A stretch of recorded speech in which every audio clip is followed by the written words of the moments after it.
Imaginez-vous être une simple secrétaire envoyée pour résoudre un problème dans un autre pays. Et une fois sur place, tout le monde vous traite comme le PDG de l'entreprise. Vous essayez d'expliquer, mais quelque chose vous arrête, le respect, les regards, le pouvoir. Que feriez-vous? Diriez-vous la vérité ou saisiriez-vous l'occasion de faire vos preuves? Ana Torres n'aurait jamais imaginé qu'une erreur aussi absurde puisse devenir la plus grande opportunité de sa vie. Mais au milieu d'intrigues, de secrets et d'une romance inattendue, elle découvre que le monde des affaires est aussi imprévisible que dangereux. Combien de temps pourra-t-elle continuer la mascarade avant que tout ne s'effondre? Ne lâchez pas l'écran car le dénouement de cette histoire défiera toutes vos attentes.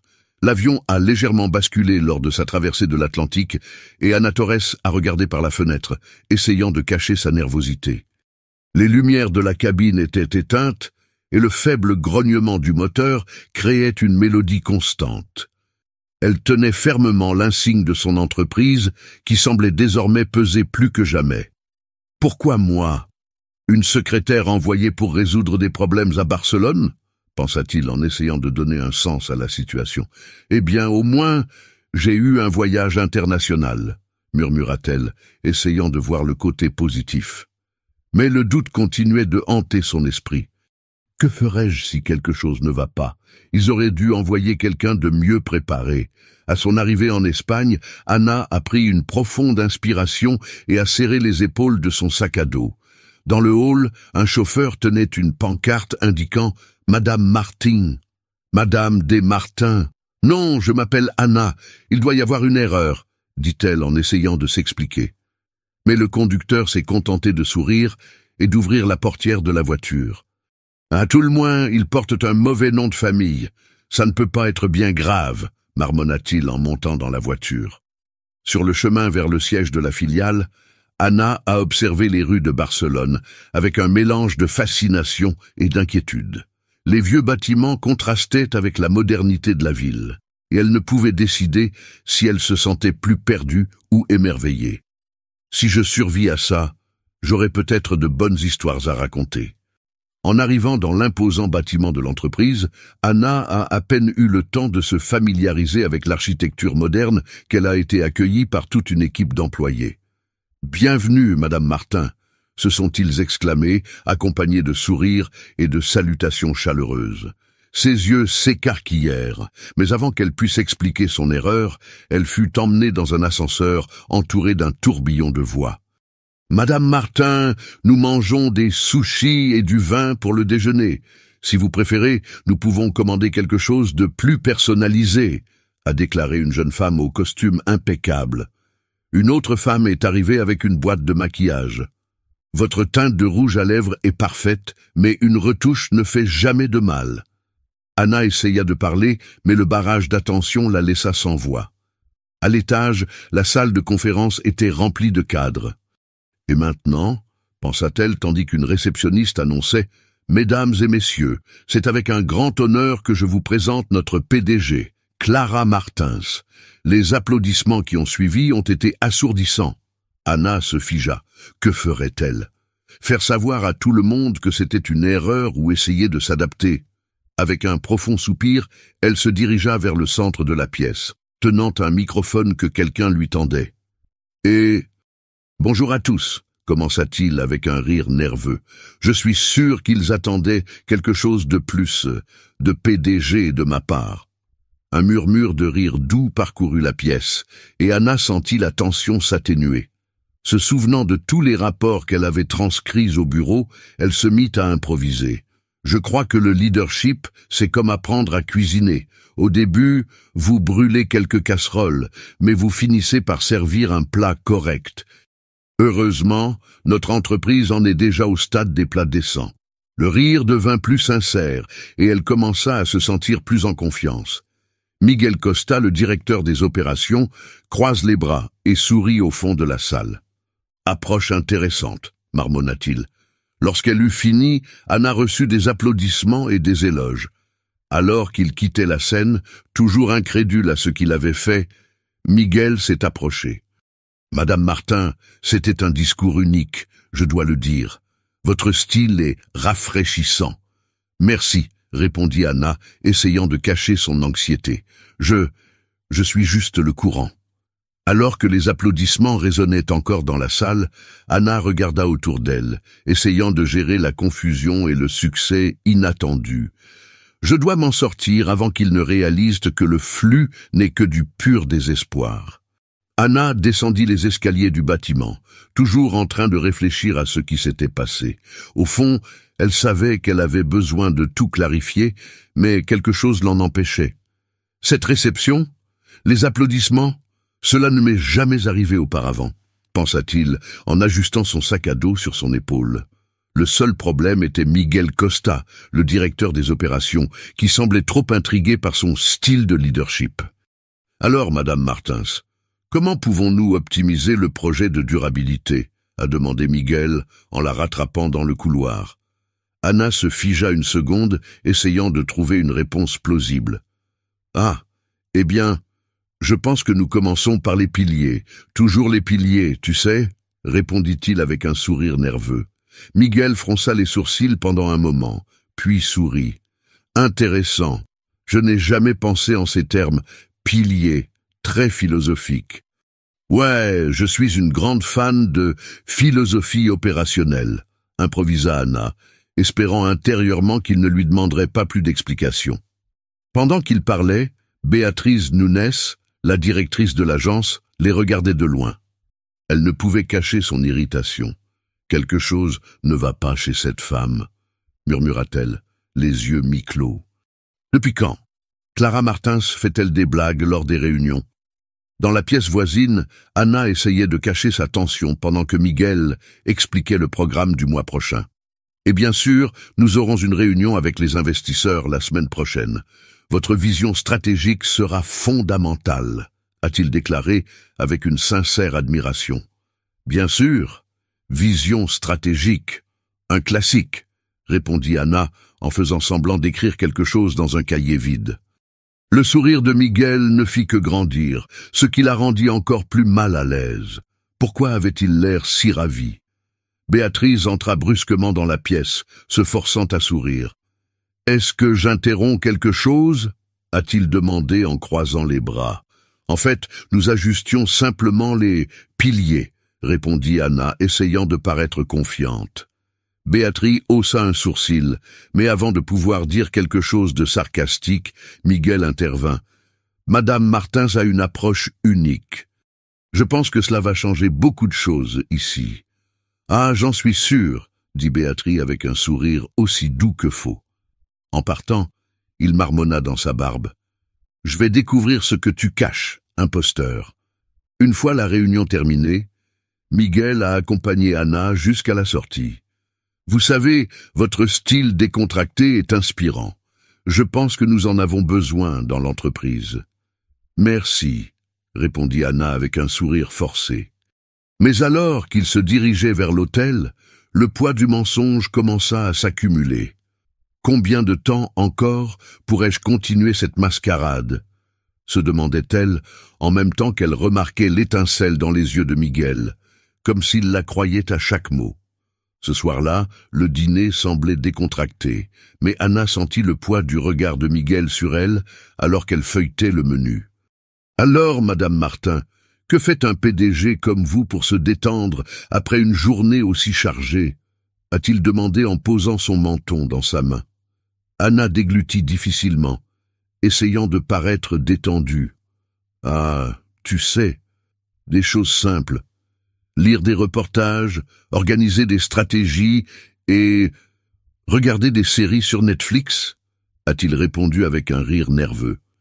Miguel haussa un sourcil, visiblement surpris. « Séries ? Je ne m'attendais pas à ce que tu aies le temps pour ça. »« Des favoris ? Eh bien, j'aime les émissions qui impliquent du leadership et la résolution de problèmes, » a-t-il déclaré, essayant de paraître convaincant. Miguel hocha la tête, mais son sourire montrait qu'il était toujours intrigué. Anna savait qu'elle devait changer de sujet. « Et toi, Miguel, qu'aimez-vous faire quand vous n'êtes pas dans l'entreprise ?» a-t-il demandé en se forçant à sourire. Il se rassit sur sa chaise, se détendant. « Voyager principalement. Mais j'avoue que je n'ai pas trouvé de bonne entreprise pour ça depuis un moment. Anna sentit son visage se réchauffer. Je comprends. Voyager est toujours plus intéressant en bonne compagnie. Les deux échangèrent un regard qui dura plus longtemps que prévu. Anna détourna le regard du menu, mais sentit l'atmosphère changer. La conversation se poursuivit, alternant rires et moments plus sérieux. Miguel semblait sincèrement intéressé à en savoir plus sur elle, et Anna se sentait partagée entre l'inconfort de se faire mentir et le plaisir de sa compagnie. Pendant ce temps, Béatrice travaillait tard au siège de la succursale. Elle a analysé les documents et les dossiers à la recherche de tout ce qui pourrait révéler Anna.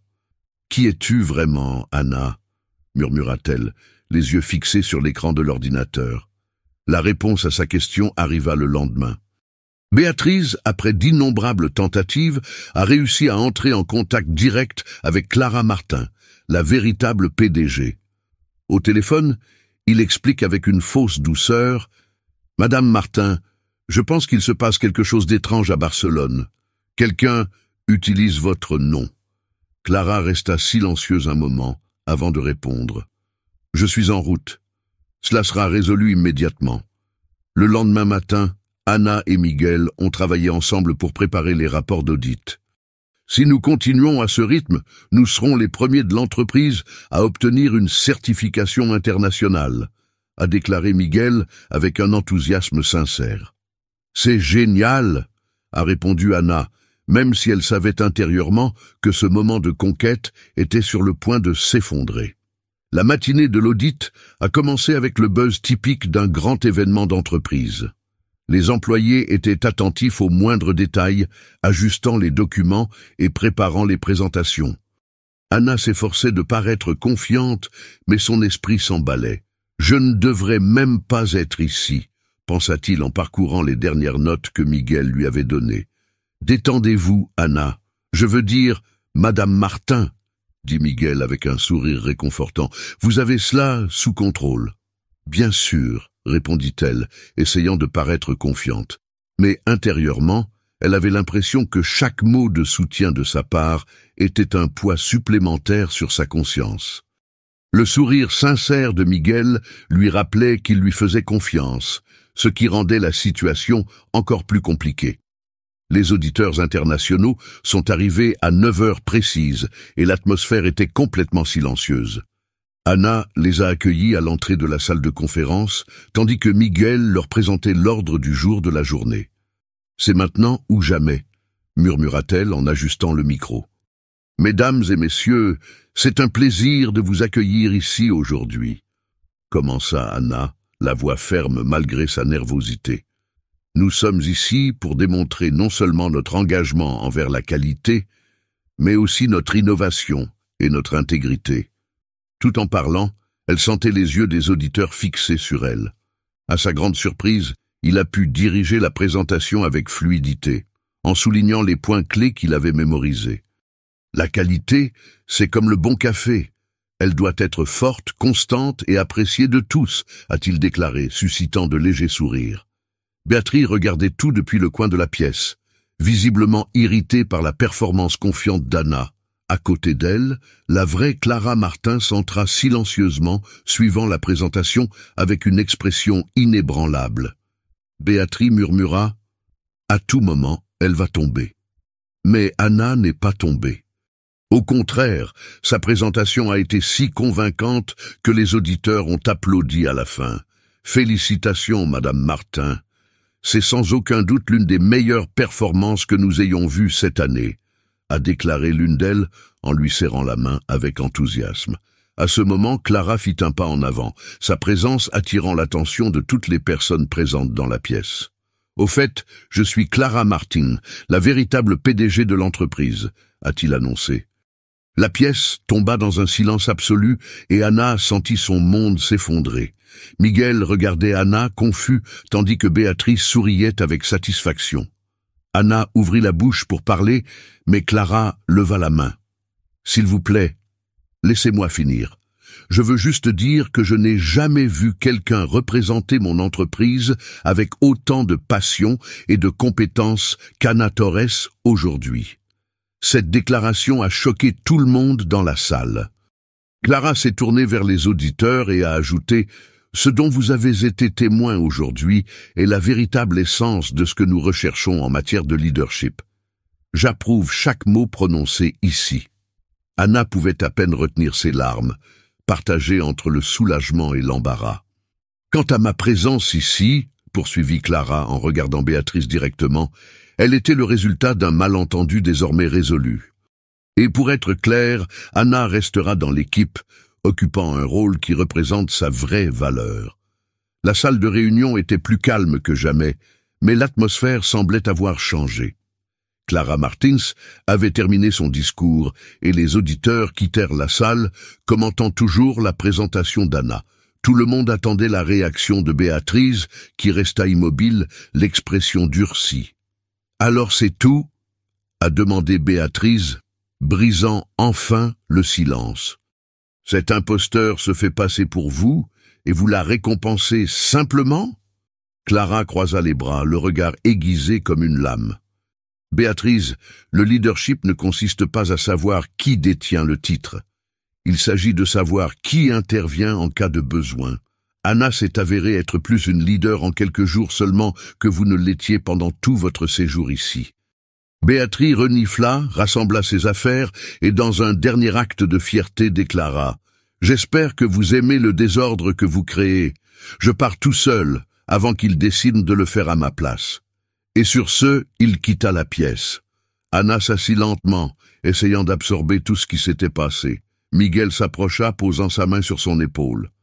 « Vous avez été incroyable, » dit-il avec un sourire mêlant admiration et soulagement. « Je ne sais pas si incroyable est le bon mot. »« J'ai menti, Miguel.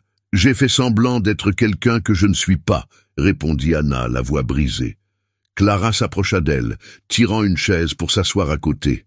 « Anna, tu n'as pas prétendu être quelqu'un, tu étais toi-même, et c'était plus que suffisant. » Clara fit une pause, la regardant droit dans les yeux.